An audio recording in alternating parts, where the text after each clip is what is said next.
You are watching NOVANOW.TV, independent community media for Northern Virginia.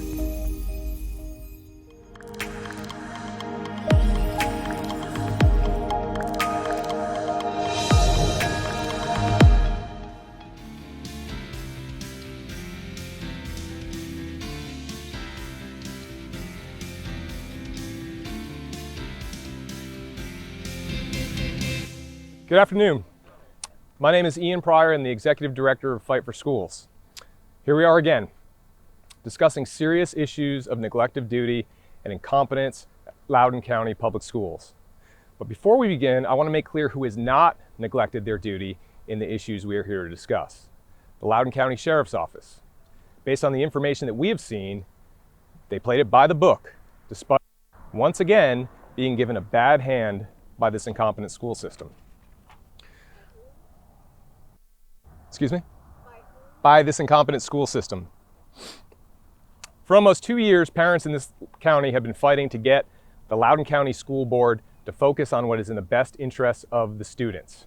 We have fought for in-person learning, against race essentialism in curriculum and teacher training, against overly sexualized materials in classrooms and libraries, and against policies that compromise the safety of students and abrogate the First Amendment rights of those same students and teachers. We've asked for a seat at the table to discuss those issues, and we've been met with silence, mockery, claims of engaging in dog whistle politics, and attacks as racists, bigots, fascists, pretty much anything that ends with "ist." And these attacks are not simply limited to angry activists who use social media and the U.S. Postal Service to harass us.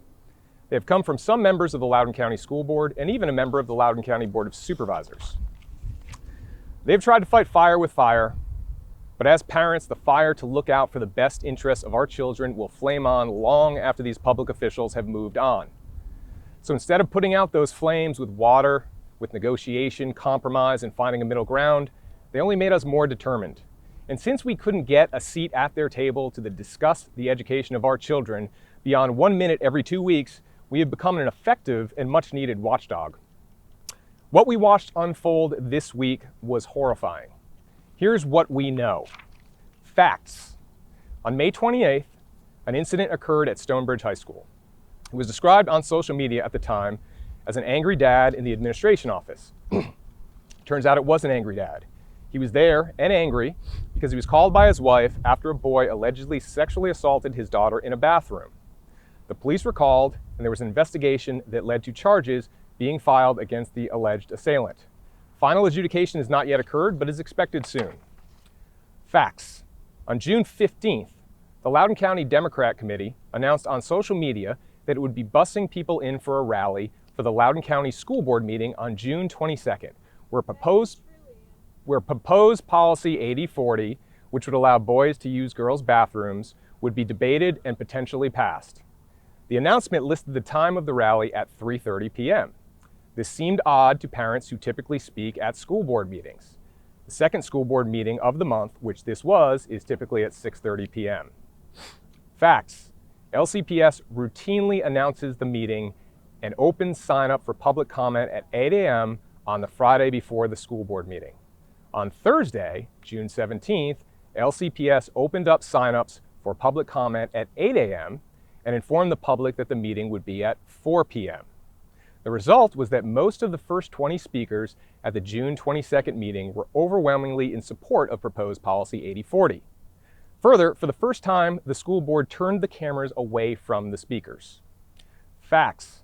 While most of the first 20 speakers were supportive of proposed policy 8040, the rest of the 250 plus people that signed up to speak were largely there to voice opposition to a variety of school board policies and actions, including proposed policy 8040. One speaker in that first 20 directed her comments to that audience and said she saw the hate dripping from the followers of Jesus and their children. She was booed. Chairwoman Sheridan scolded the audience, recessed the meeting, and when she returned, she gave the speaker back her time. Facts. When former Senator Dick Black addressed the school board, not the audience, in a fiery opposition to proposed policy 8040, the audience applauded. When Chairwoman Sheridan banged the gavel, they stopped. Nevertheless, then voted voted to shut down public comment due to, quote, lack of decorum. Facts. The speakers remained in the boardroom. They sang the national anthem. They gave the speeches they intended to give. Superintendent Ziegler then declared an unlawful assembly, despite no apparent threat of violence, as is required by law for a declaration of unlawful assembly under VA Code 18-2406. Facts. One man was arrested for trespass after refusing to leave following the declaration of unlawful assembly. One man was arrested for disorderly conduct after getting into a scuffle with sheriff's deputies. The video of that has been played on local and national news since that day. In that video, the man's wife can be heard stating that her daughter was raped in a bathroom in a school as her husband was being arrested. The man is named Scott Smith. It is his daughter that was allegedly sexually assaulted in a bathroom at Stonebridge on May 28th. Facts. Later, during that same meeting, without an audience present, Representative Bartz asked Superintendent Ziegler if there had been a pattern of assaults in bathrooms at LCPS. Ziegler responded he was not aware of a record of any assaults in bathrooms. Note that Ms. Bartz did not ask if any sexual assaults had occurred in bathrooms. She asked if there was a pattern. Superintendent Ziegler volunteered an answer to a question that he was not asked. Facts. Many of us here learned what happened at Stonebridge and to whom in the days that followed. Mrs. Smith actually posted on June 23rd on Facebook that her daughter was the victim of a horrific crime at school. It appears that this post was discussed a week later in a private Facebook group called the Anti-Racist Parents of Loudoun County, the same group that plotted against parents and which two school board members, Bartz and Sheridan, were still members of at the date of the discussion. In other Facebook groups, the alleged assault was discussed before June 22nd. Facts. According to a statement from the Loudoun County Sheriff's Office, the alleged assailant was arrested on July 8th. The investigation was thus concluded. In a statement yesterday from LCPS, it said the Sheriff's Office asked that they not interview witnesses until after the Sheriff's investigation was complete. Therefore, LCPS was free to conduct a Title IX investigation beginning July 8th. Facts. On August 10th, despite massive resistance from the community based on bathroom safety, a lawsuit, and an alleged sexual assault that happened in a bathroom on May 28th, the Loudoun County School Board voted 7-2 to pass Policy 8040, which would allow biological boys to use girls' bathrooms. Representatives Morse and Beatty voted no. Facts. The same boy that allegedly assaulted the Smith's daughter at Stonebridge was enrolled at Broad Run High School this year. He was wearing an ankle bracelet. Last week, a second alleged sexual assault occurred at Broad Run High School. The Commonwealth Attorney confirmed that it was the same individual who committed the alleged assault at Stonebridge. Facts. A statement was put out by LCPS yesterday that said the Loudoun County School Board members were not aware of specific details of the incident until it was reported in the media outlets earlier this week. The statement did not say that they were not aware of any details. Facts. That statement also did not say that Superintendent Ziegler was not aware of the specific details of the incident before it was reported in media outlets earlier this week. Reasonable assumption 1. Some members of the school board were made aware of the general details of the incident before it was reported. Otherwise, the statement would have unequivocally said they had no awareness. Certainly, they would have or should have been made aware of the specific details following the alleged assailant's July 8th arrest. Reasonable assumption 2. Superintendent Scott Ziegler was aware of the specific details of the incident before it was reported in media outlets this week. Reasonable assumption 3. Superintendent Scott Ziegler would have been made aware of the specific details of the incident immediately, meaning he would have known before June 22nd when he said he was not aware of any records of sexual assaults in bathrooms. Facts. LCPS in its statement said that it can take interim measures to protect the safety of students. Also in its statement, LCPS said that school board members aren't typically informed of disciplinary issues. Facts. LCPS policy 8220 provides that a student can be suspended for up to 364 calendar days if, quote, the school board or division superintendent or the superintendent's designee finds that aggravating circumstance exists as defined by the VDOE when A, a student engaged in misconduct which caused serious harm, including but not limited to physical, emotional, and psychological harm to another person, or a student's presence in the school poses an ongoing and serious risk to the safety of the school, its students, staff, others in the school. Further, the policy reads that nothing shall prohibit the school board from permitting or requiring student suspension pursuant to this section to attend an alternative education program provided by the school board for the term of the suspension. Reasonable assumption 4. At the very latest, following the arrest of the alleged assailant on July 8th, Superintendent Ziegler and/or the school board should have conducted an investigation and exercised its disciplinary power under its bylaws to suspend the alleged assailant or find alternative education arrangements to keep him out of school pending his case. What we need to know: why did Superintendent Ziegler say he was not aware of any record of sexual assault in a bathroom when it is clear to any reasonable person that he would have been aware of the May 28th incident by then?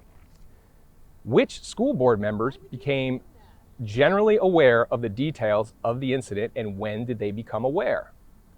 What were those general details that they were aware of?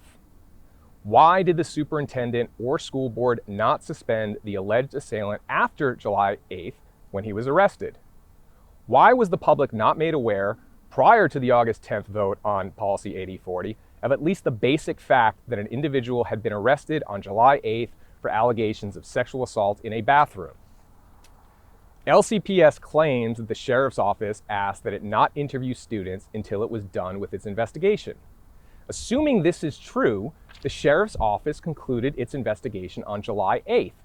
Did LCPS begin a Title IX investigation after that? If not, why not? If Superintendent Ziegler did in fact keep any members of the Loudoun County School Board in the dark, why is he still employed? Since we don't expect the answers to these questions to be forthcoming and have lost complete trust in what Superintendent Ziegler and most of the Loudoun County School Board says, we are calling for the following. 1, that the Loudoun County School Board immediately terminate Scott Ziegler as superintendent. He's shown that he is in over his head, and he has demonstrated a pattern and practice of dishonesty. Here are 4 examples. At the September 22nd, 2020 meeting, here's your proof of it. At the September 22nd, 2020 school board meeting at 5 hours and 7 minutes, Superintendent Ziegler was asked by school board member Denise Corbeau if he had reviewed a controversial and constitutionally suspect professional conduct policy with the Loudoun Education Association, the local teachers union. He insisted that he had. On September 25th, Scott Ziegler received an email from the Virginia Education Association demanding to know why he said the LEA was consulted when in fact it was not. Second example, at a June 3rd, 2021 equity meeting, he misleadingly highlighted a part of a statement I made on television to bolster his claim that LCPS was not teaching critical race theory.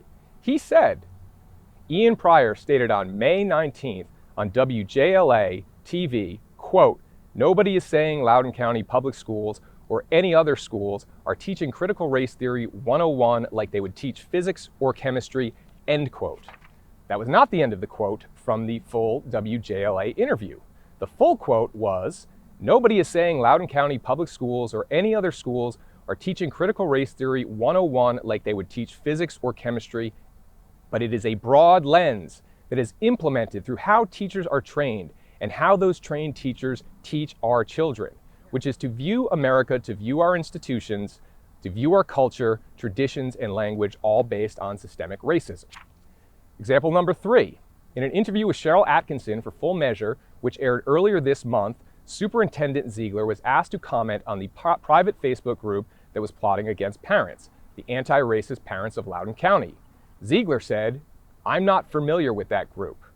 This, despite putting out a statement in March about the group's activity, FOIA'd emails where he was alerted to news stories about the community reaction to that group, and the fact that Fight for Schools has been collecting signatures to remove the majority of school board members based on their activities in that group, and one of those cases is currently in court.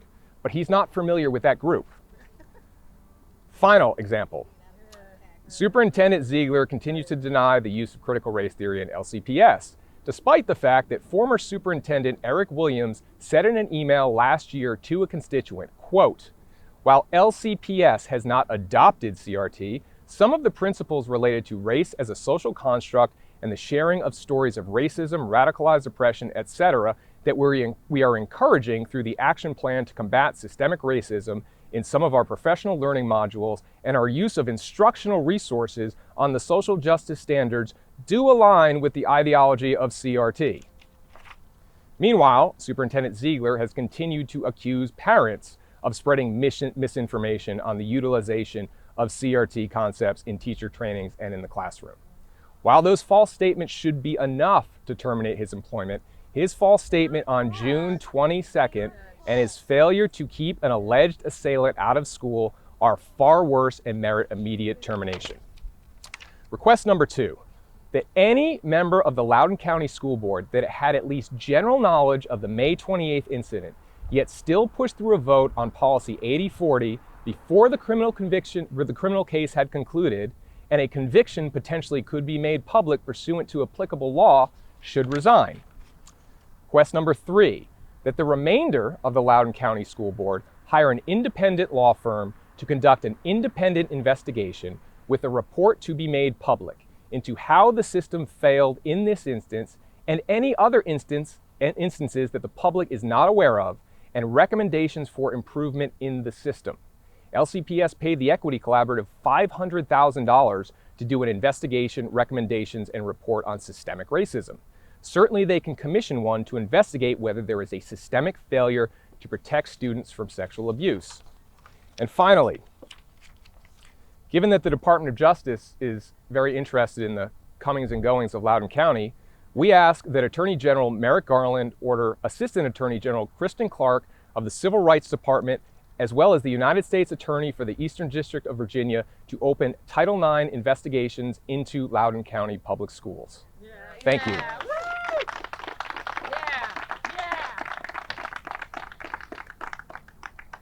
Question? Good. All right. Thank you. Mr. Pryor, tonight, can we Sure. ask a few follow-up Yeah. questions, please? Can you just tell me who you're with? Yes, I'm sorry. My name's Tara. I'm with Fox. Okay. So, in terms of the sexual assault allegations, LCPS released a statement yesterday that said the schools reported everything to law enforcement, they followed procedure, and that the school board particularly was not aware of specific details of this incident. Do you have a response? Yeah, my response is, if they were not aware of the incident, then the phrasing would have been far different than they were not aware of specific details of this incident. If they were fully unaware of the sexual assault or the alleged sexual assault, the statement would have unequivocally said that they had no knowledge whatsoever. The fact that they said they did not have specific details implies that they did, in fact, or at least some of them did, in fact, have general details. In a related issue, if you don't mind, in terms of the governor's race, Governor McAuliffe was on MSNBC today and said that CRT is not taught in Virginia, and called Youngkin comments on critical race theory a, quote, racist dog whistle. Do you have a response? Yes.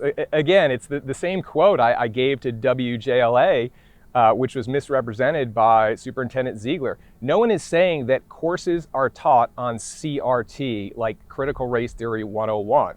But courses on meritocracy are also not taught, but meritocracy, at least for now, is still applied in school. The fact of the matter is, critical race theory concepts are layered throughout teacher trainings, and then it drips down into how those teachers, not all of those teachers, but some of those teachers design their lesson plans for students. And do you have any thoughts on McAuliffe recently saying that parents have no role in schools? Well, I would say that, Terry McAuliffe is running to be governor as public servant, so he works for the parents. And if he doesn't think that parents should have a role, then perhaps we shouldn't hire him to be our representative in that respect. I do have a question for if anyone else. Okay. In Fairfax County, fathers speaking out about two books in their county's libraries. Specifically, the books are called Gender Queer and Lawn Boy. I'm curious if you're familiar with those books and if you share the same concerns over the material. Yeah, I'm not familiar with those specific books. I've certainly seen reports of those, but I certainly am concerned, and we are concerned with some of, like I said, the overly sexualized material that is used in classrooms, that are in the libraries, because, you know, unfortunately, this is sort of the result of what we're seeing here. This is not something that's appropriate for elementary schoolers, middle schoolers, even high schoolers. You know, that's we had a school board meeting, I think it was back in May, where parents came here and they highlighted portions of a book that was being assigned in 9th grade. You know, these are inappropriate books for young girls, young boys to have in public schools. And then my very last question for me, I don't know about everyone else, but in terms of the NSBA releasing the letter to Biden calling parents domestic terrorists, obviously I see the shirt behind you, to those administrators who feel threatened, who feel like parents have crossed a line in certain instances in voicing their concerns, what would you say to those administrators? Well, I would say that under no circumstances should anyone threaten a public official. No circumstances should anyone threaten a public representative, but harassment and intimidation are vague and overbroad concepts, and they can be abused at a subjective level. What is intimidation? Is that raising your voice at a school board meeting? What is harassment? Is it having a press conference right outside of the school building? I don't know. You'd have to ask them, but that's the problem when you have these, you know, constitutionally overbroad directives coming from the Attorney General's office. You know, and I would also add, I worked at the Department of Justice. I worked on several Attorney General's memos, and I can tell you that memos like that take a long time to construct and to pass through all the divisions that need to go through in DOJ, subcomponents, other agencies, other departments. The National School Board Association sent out that letter on October 30th, which was a Thursday. DOJ sent out its memo the following Tuesday. So we have roughly 2.5 business days where the Department of Justice would work with the Office of Legal Policy, the Office of Legal Counsel, the Criminal Division, the FBI, the Department of Homeland Security, White House Counsel's Office, the White House, the press team, all to put this thing together. Doesn't seem right to me. Seems like maybe this was something that was planned ahead of time, and that NSBA letter was used as a trigger for this to be released for purely political purposes. And does the DOJ's involvement alarm you? It certainly does. I mean, the DOJ is supposed to be a non-political law enforcement mechanism. I think if you look around the country, you see rising crime spikes. You know, maybe that's something that they should be focused on, you know, the murder rates in some of these cities. And, you know, it's really something to see just how far crime has spiked in, you know, the past year and a half. And I think they should probably put their focus there. Following up to that question, multiple DOJ employees testified before Congress in the last couple weeks, and they were questioned about this letter. They said that it, you know, very clearly was only going after threats that were crimes, and they said that the DOJ supports free speech. How do you square those comments that they made to Congress with the actual with the letter and how? Well, you know, I'd say the NSBA letter referred specifically to the incident in Loudoun County involving Mr. Smith, and you know, now we see what the story was. So I think that maybe the NSBA and DOJ need to do a better job of specifying exactly which incidents and what kind of conduct that they are talking about, because by framing it as harassment and intimidation, it is a chilling, unconstitutional memo. What actions are you and Fight for Schools prepared to take if there is no immediate resignation for Superintendent Ziegler? Well, you know, we will continue to call for these actions, but if there are no actions forthcoming, then we'll have to move up the ladder and perhaps talk to our federal legislators to look into potential Title IX violations. Would you go straight to the federal legislators as opposed to state first? Well, you know, we're right in the middle of an election here, and I think that going to the federal legislators specifically for a federal issue like Title IX is probably the quickest way to you know, get some action. And you know, I would add that the Attorney General is going to be before House Judiciary next Thursday and Senate Judiciary next Tuesday, And we've already seen a letter from Republican leader Mitch McConnell that he wants answers on, Loudoun County. And I would presume that this being now, a 4-day story, national news might also come up. And one more thing, it's LCPS's official position that board members didn't know about the May 28th incident until it was reported by the media earlier this week in the Daily Wire. It seems like you take issue with that account, right? Yes. Well, again, if they didn't know, the statement would have said unequivocally that they didn't know. Instead, it was worded clearly by a lawyer to say that they were not aware of specific details of the incident, not of the incident. Is that an assumption on your part? Just kind of nitpicking? What outlet are you with? So I'm the Loudoun County Democratic Party. And you're here to defend this? Yes. That's really You're disgusting. You're disgusting. You are defending what happened here. No, I'm saying that they deserve an investigation and that this shouldn't be a witch hunt. You don't know what the facts are. No one does. Agree, and that's why we called for an independent investigation commissioned by the school board to investigate. All right. Thank you all very much.